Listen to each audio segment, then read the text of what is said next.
Kahapon sa aming Balitaan Special Report ay ipinakita namin kung ano ang dahilan kung bakit maraming sea accidents na nangyayari dito sa Pilipinas. Ngayon ay sasariwain naman natin ang ilang sea tragedies na hindi malilimutan sa ating kasaysayan. Amin itong binabalikan para maipaalala sa ating mga kababayan na babiyahe ngayong Semana Santa na magdoble ingat at laging samahan ng panalangin ang inyong paglalayag. Narito ang dalawang serye ng special report ni Roby Cerezo.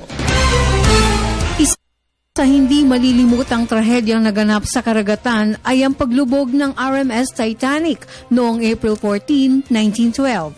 Sa katunayan, 2 beses itong isinapelikula, taong 1953 at 1997. Ang Olympic-class liner na ito ay may kapasidad na 3,547 passengers. Sa kabila ng advanced technology, extensive safety features, well-trained and experienced crew, hindi ito pinaligtas ng dagok ng kapalaran. Ang pagkakabangga nito sa iceberg patungong New York City ang nakikitang dahilan sa pagkakabutas ng compartment area at pasukin ng tubig ang iba pang bahagi ng barko. At ilang saglit lamang ay nilamon na ito ng karagatan na ikinasawi ng 1,570 na katao. Pero ang pangyayaring ito ay nasundan pa ng pinakamalaking trahedya sa karagatan.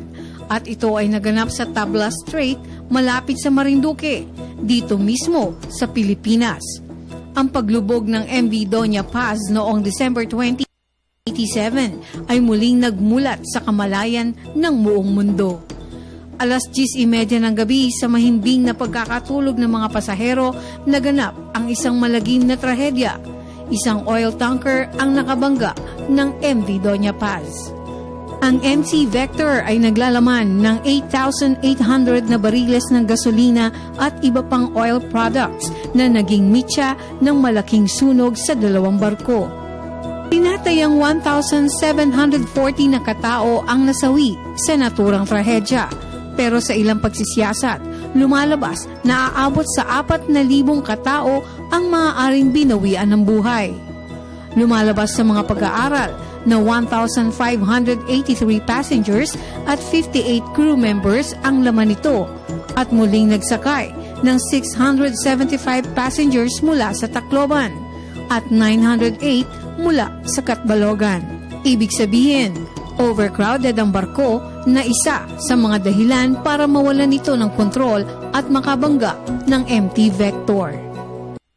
Sa hindi malilimutang trahedya sa karagatan ng Pilipinas ay ang paglubog ng Doña Marilyn noong October 1988 at MV Princess of the Orient noong September 1998 na parehong kumitil sa buhay ng mahigit sa 150 katao.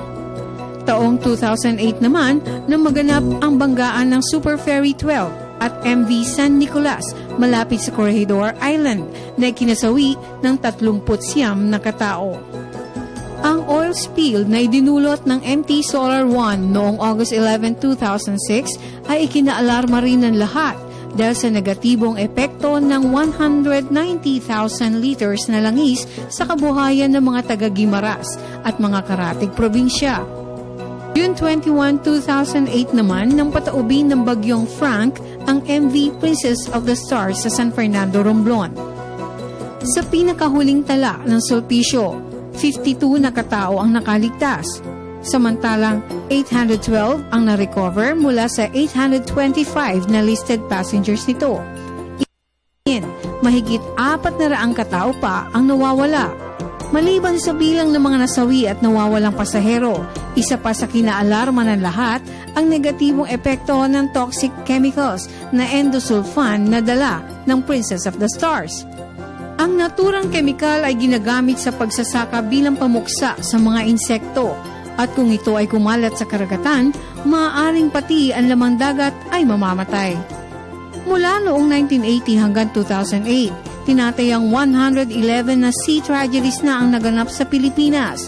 Pwera pa ang mga sea accidents na nangyari sa taong 2009 hanggang 2014. Para sa Telebisyon ng Bayan, ito si Roby Cerezo.